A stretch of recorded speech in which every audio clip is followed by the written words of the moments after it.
మహాభారతం వచ్చేది, అలాగే కన్నప్ప, అలాగే రామారావు గారు తీసిన ఎన్నో సినిమాలు నాకు మన హిస్టరీ గురించి, మన చరిత్ర గురించి, మన దేవుళ్ళ గురించి తెలిసేది సినిమాల ద్వారా తెలిసింది నాకు. కామిక్ బుక్ కల్చర్లో తెలిసింది నాకు. కానీ ఈ జనరేషన్లో కామిక్ బుక్ కల్చర్ లేదు, సినిమాల ద్వారా తెలియాలి. So it is my attempt.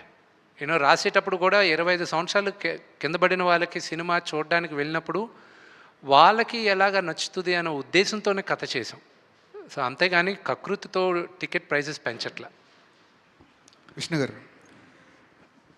Prabhas లాంటి స్టార్ని ఈ ప్రాజెక్ట్లోకి తీసుకొచ్చారు. అది మీ పెద్ద విజయం, అది బిగ్గెస్ట్ సక్సెస్. కాకపోతే అంటే ఆయన కనీసం ప్రీ రిలీజ్ ఫంక్షన్లో తీసుకొచ్చుంటే ప్రభాస్ ఫ్యాన్స్ ఇంకొంచెం హ్యాపీగా ఉండేదేమో. ఆ ప్రయత్నం ఎందుకు చేయలేదు?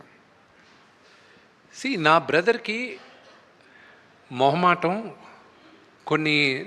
కొన్ని అతను కంఫర్టబుల్గా ఉంటాడు, కొన్ని అతను అన్కంఫర్టబుల్గా ఉంటాడు.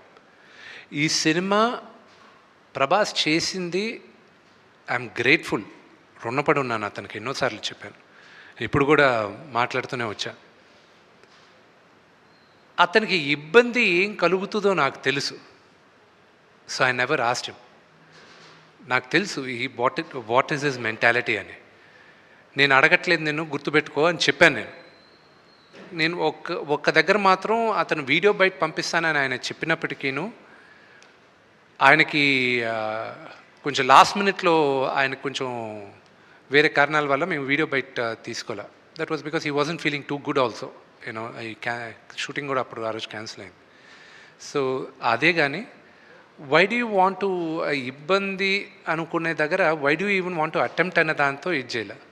That's the reason. నిన్న ఒక ప్రెస్ నోట్ రిలీజ్ చేశారు.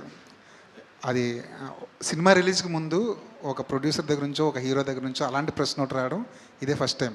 అది ట్రోలర్స్కి మాత్రమే సంబంధించిందా, లేదంటే రివ్యూలు చెప్పే వాళ్ళకి కూడా అది ఒక వార్నింగ్లో అనుకోవాలా? I'm not in a space, warning ఇచ్చే స్పేస్లో నేను లేను. నా సినిమా ప్రతి ఒక్కరూ చూడాలి, 100కి 100 మందికి నచ్చుతుందని ఆశిస్తున్నాను. కానీ నచ్చుతుందా అనేది question mark. But I'm sure majority of దెమ్కి నచ్చుతుంది. ఆ నోటీస్ ఇవ్వడం ఎందుకంటే టు ప్రొటెక్ట్ క్రియేటివ్ ఇంటిగ్రిటీ. ఇప్పుడు మీరందరూ సీజన్ జర్నలిస్ట్, మీకు తెలుసు మీరు సినిమాని ఎలా సినిమాగా చూడాలి, ప్రొటెక్ట్ చేయాలని. ఒక చిన్న ఉదాహరణ చెప్తాను.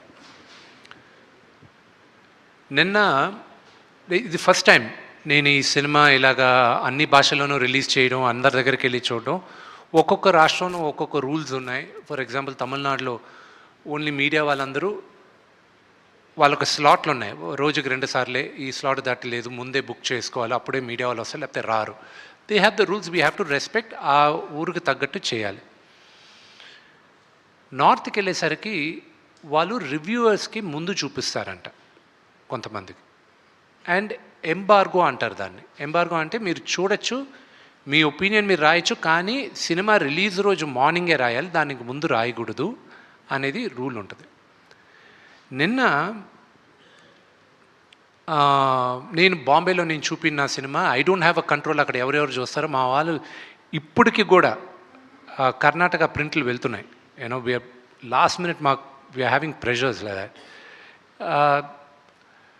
నిన్న వాళ్ళు చూశారు, నాకేంటి ఆతృత ఏంటంటే వీళ్ళు సినిమా చూసేశారు. How will the first time outsiders Kannappa అంటే ఏంటో తెలియక, ఏమీ తెలియని వాళ్ళు మొదటిసారి చూశారు. మన చరిత్ర కూడా తెలియని వాళ్ళు చూశారు.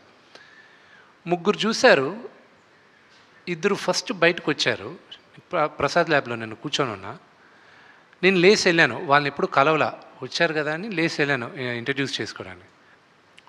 ఐ ఫెల్ట్, నాకు ఏడుపు వచ్చింది. I don't know what to react. He said